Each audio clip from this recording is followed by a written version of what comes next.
प्रियो जय यीशु। परमेश्वर धन्यवाद करते हैं आज के सुंदर दिन के लिए, और आज की सुबह आपके लिए आशीषों का कारण बने। पूरा दिन परमेश्वर की हाजिरी में और परमेश्वर के लिए और परमेश्वर की बातों में और परमेश्वर की चर्चा में आपका बीतने पाए, मैं ऐसा आशा करता हूं। और आपके लिए प्रार्थना भी करूंगा कि आप प्रभु के कार्यों में बने रहें और आप व्यस्त रहें और आप मस्त रहें और आप लग रहें, स्वस्थ रहें, ताकि आप प्रभु की महिमा में बढ़ते चले जाए निरंतर। आइए हम परमेश्वर की महिमा के लिए वचन पढ़ते हैं।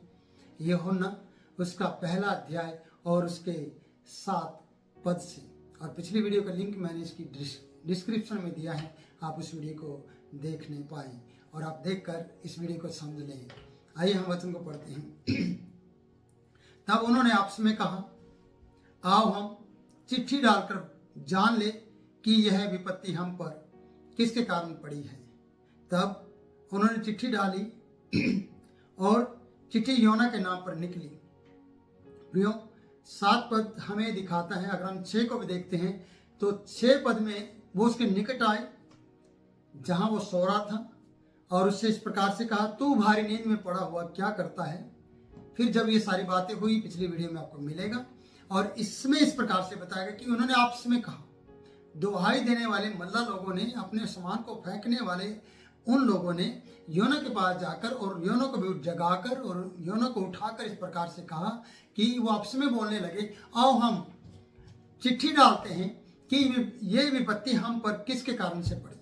क्योंकि जब विपत्तियां आती हैं, जब परेशानियां आती हैं, तो अच्छी बात यह है कि उस बात के लिए आप चर्चा करें कि ये विपत्ति हम पर क्यों पड़ी है। आपको ये वो सोचना चाहिए कि विपत्ति हमारे ऊपर क्यों आई है। क्योंकि ये बहुत लोग थे, ये अपना सामान खो चुके थे, ये लोग अपनी नींद खो चुके थे, और भारी नींद में पड़े व्यक्ति को इन्होंने जगाया था। और जब ये सारे लोग इकट्ठे हो गए, इन्होंने पूरी छानबीन की थी कि कहीं और बाकी कोई रह तो नहीं गया, और इन्होंने छानबीन करने पर योना नबी को पाया था। और उसके बाद इन्होंने सबको इकट्ठा कर लिया और उससे पहले परमेश्वर की दुहाई दी और इसको उठाया। उठाने के बाद अब इनका प्लान है, अब ये चाहते हैं कि हम चिट्ठी डालेंगे और सबके नाम की चिट्ठी डालेंगे, और जिसके नाम पर चिट्ठी निकलेगी और हम जान लेंगे कि ये विपत्ति किसके कारण हम पर पड़ी। क्योंकि वचन बता रहा है कि उन्होंने आपस में कहा, आओ हम चिट्ठी डालकर जान ले, पर्ची डालकर जान ले कि यह विपत्ति हम पर क्यों पड़ी है, इसका क्या कारण है, किस कारण से ये विपत्ति हम पर पड़ी है। कभी कभी आपको भी जानने की जरूरत है कि जो विपत्तियां हमारे ऊपर आती हैं या आपके ऊपर आती हैं, या आपने कभी इन विपत्तियों का सामना किया है, ये विपत्ति क्यों आई। मैं चिट्ठी डालने के लिए तो आपको प्रेरित नहीं करना चाहता, पर मैं जानना चाहता हूं कि आपको ये बात जानने की जरूरत है कि मैं क्यों परेशान हूं, मेरे ऊपर ये विपत्ति क्यों है, मेरे ऊपर ये समस्या क्यों आई है, क्या कारण है।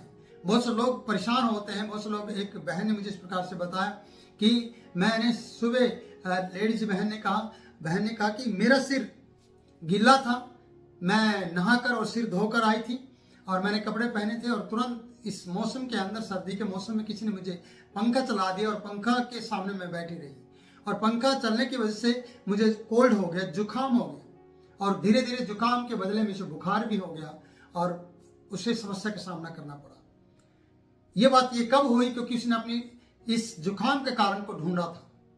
उसके जुकाम का कारण यह था कि सिर धोने के बाद वो पंखे के नीचे बैठ गई थी, दूसरे लोगों ने पंखा चलाया हुआ था, और उसने इस कारण को ढूंढा।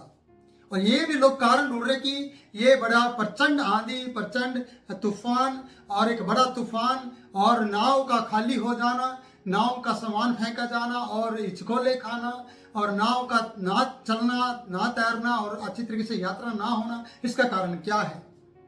और ये कारण को ढूंढ रहे थे, और कारण कुछ भी हो सकता है प्रियो, ये जानना चाहते हैं कि कारण क्या है। इसलिए उन्होंने एका किया, आओ हम आपस में चिट्ठी डालें और इस समस्या का पता लगाएं। ये समस्या क्या है। आपके जीवन की बहुत सी समस्याएं हैं, आप किस तरीके से उस समस्या का पता लगाएंगे, और पता लगा लीजिए तो उसका हल कैसे होगा, और कौन उसकी समस्या का हल कर सकता है। आप में से ऐसा कौन सा व्यक्ति है जो समस्या को पैदा कर रहा है। आप में से कौन सा ऐसा व्यक्ति जिसके कारण आपके जीवन में और आपके परिवार के जीवन में समस्या आई है। आपको खुद सोचने की जरूरत है। मैं आपसे कहना चाहता हूं कि यहां पर बताया कि उन्होंने आपसे में कहा, आओ हम चिट्ठी डालकर जान ले कि यह विपत्ति हम पर किसके कारण पड़ी है, क्यों पड़ी है ऐसा नहीं है, किसके कारण पड़ी है, क्योंकि यात्रा में वो लोग थे, उनके अलावा और कोई नहीं था। और ये जानना चाहते हैं कि वो हर बार व्यापारी लोग यात्रा करते थे, योना नबी शायद इतनी यात्रा करने वाला व्यक्ति नहीं था, और उन्होंने कोई भी गलती नहीं की थी। वो तो अपने देवता की दवाई देकर भी थक चुके थे, वो अपने देवता को जगा चुके थे, वो अपने देवता के सामने रो चुके थे, वो अपना सामान फेंक चुके थे, वो अपने सामान की बर्बादी कर चुके थे, वो अपनी जान का जोखिम उठा रहे थे, वो मरने पर थे। और तभी उसी वक्त उन्होंने छानबीन करने पर योना नबी को निचले भाग पर गहरी नींद में पड़ा हुआ देखा था और उसे जगाया था। उसे कहा तू भारी नींद में पड़ा हुआ क्या करता है, उठ, अपने देवता की दुआएं दे, और संभव है कि वो हमारी चिंता करे और हमें बचा ले। इसलिए ये पद कहते कि आओ हम आपस में जान ले कि इस विपत्ति का कारण क्या है, किसके कारण ये विपत्ति हम पर पड़ी है। मैं आपसे कहना चाहता हूँ विपत्ति किसके कारण पड़ी है ये आपको अभी पता चल जाएगा। प्रियो, आगे वचन में लिखा है उन्होंने चिट्ठी डाली और चिट्ठी योना के नाम पर निकली है। चिट्ठी योना के नाम पर निकली, चिट्ठी डाली, योना के नाम पर निकल गई। गहरी नींद में सोने वाले के नाम पर निकली, परमेश्वर के सामने से भागने वाले के नाम पर निकली, सही डायरेक्शन में ना चलने वाले के नाम पर निकली, परमेश्वर को धोखा देने वाले के नाम पर निकली। ये विपत्ति इसके कारण हमारे ऊपर पड़ी है। कई बार आप किसी के लिए विपत्ति का कारण बनेंगे। जब छानबीन होगी, लोग कहेंगे कि आपके कारण से, इस व्यक्ति के नाम के कारण से, इस व्यक्ति के काम के कारण से, इस व्यक्ति के चलने और उठने बैठने और गहरी नींद में सोने के कारण से यह विपत्ति हम पर पड़ी है और चिट्ठी आपके नाम पर निकली। जैसे यहां पर योना के नाम पर, गहरी नींद में सोने वाले व्यक्ति के नाम पर चिट्ठी निकली है अपनी, और इन्होंने जान लिया कि यह विपत्ति किसके कारण हमारे ऊपर पड़ी है, योना नबी के कारण। कितनी भयानक बात है कि आपके कारण, परमेश्वर के सामने से भागने के कारण यह विपत्ति दूसरे लोगों पर पड़ी है, मल्ला लोगों पर पड़ी है, यात्री लोगों पर पड़ी है, अन्य जाति के लोगों पर पड़ी है ये विपत्ति, क्योंकि आप परमेश्वर के सामने से भाग कर आए हैं। प्रियो, मैं आपसे कहना चाहता हूं परमेश्वर के सामने से भागना कितना भयानक और बड़ी चुनौती का सामना करना होता है, कितने बड़ा रिस्क लेना पड़ता है कि परमेश्वर के सामने से भागे और भागने के बाद गहरी नींद में सो जाए, निचले भाग में जाकर। ये तो बड़ी भयानक बात है। और दूसरे लोग कष्ट उठाएं, दूसरे लोग अपने माल को फेंक दें। इस यात्रा में एक व्यक्ति के कारण सारा सामान व्यय कर दिया गया, सारा सामान उड़ा दिया गया और फेंक दिया गया, सारा सामान को बर्बाद कर दिया गया, और लोग अपने अपने देवता के लिए जागृत हो गए और दुआई दे रहे थे। सिर्फ एक व्यक्ति सो रहा था, वो था योना नबी। आपके परिवार में शायद आप वो व्यक्ति हो सकते हैं जो चिंता की बजाय चिता के समान, जैसे व्यक्ति पड़ा होता है बिना चिंता करे वो सो जाता है और उसे जला दिया जाता है, उसका संस्कार कर दिया जाता है, मरे हुए व्यक्ति को दफना दिया जाता है क्योंकि उसको किसी बात की चिंता नहीं होती है। और ये ऐसे ही गहरी नींद में पड़ा हुआ सो रहा है, इसे नहीं पता कि उठकर क्या करना है। पर उठे हुए लोग, जागे हुए लोग अपने प्राण बचाने के लिए अपने देवता की दुहाई दे रहे थे और अपने माल को फेंक रहे थे, अपने माल को वो ऐसे करके छोड़ रहे थे। फिर मैं आपसे कहना चाहता हूँ कि यहाँ पर गहरी नींद में पड़े हुए व्यक्ति के नाम पर चिट्ठी निकली और चिट्ठी योना के नाम पर निकली, और योना की वजह से ये आंधी तूफान आए थे, योना की वजह से उनका माल बर्बाद किया गया था, योना की वजह से सारे काम हो रहे थे। मैं कहूँगा कि आप थोड़ा सा चेक करें कि कहीं आपकी वजह से तो ये विपत्ति आपके और आपके समाज में तो नहीं आई, आपके घर और आपके परिवार पर तो नहीं आई, आपके बच्चों पर तो नहीं आई ये विपत्ति जिसका कारण आप हो सकते हैं। सोचिए, आप दूसरों के लिए आशीषित होने के लिए परमेश्वर ने बुलाया है, दूसरे के ऊपर विपत्ति लाने के लिए आपको नहीं बुलाया है। अगर आपको दूसरों को विपत्ति ऊपर ना आए तो आप परमेश्वर के सामने से कभी ना भागे, आप परमेश्वर के सामने जाए और परमेश्वर के सामने जाकर उससे माफी मांगे। मैं आपसे कह रहा हूं, आगे वचन बता रहा है यहाँ पर कि योना के नाम पर चिट्ठी निकली। इससे पता चल जाता कि योना की वजह से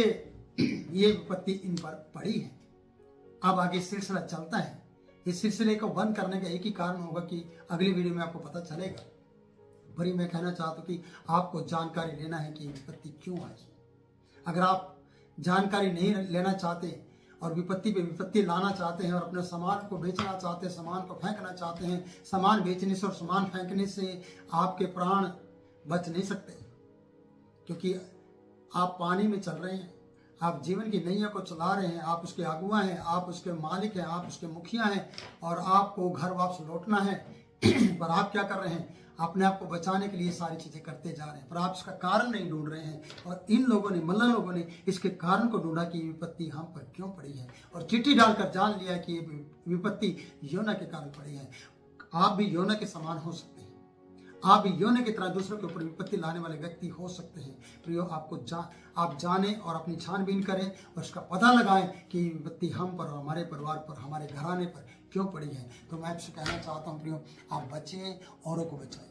परमेश्वर का वचन इस प्रकार से लिखा प्रेरितों के काम 16:32 में, तू विश्वास कर, तू और तेरा घराना उद्धार पाएगा। अगर आप चाहते हैं कि आपके विश्वास करने से आपका घराना उद्धार पाए, तो योना की तरह आपको उठना होगा, जागना होगा और जाग कर परमेश्वर की महिमा करनी होगी। प्रभु इन वचनों के द्वारा आप लोगों को आशीष दे।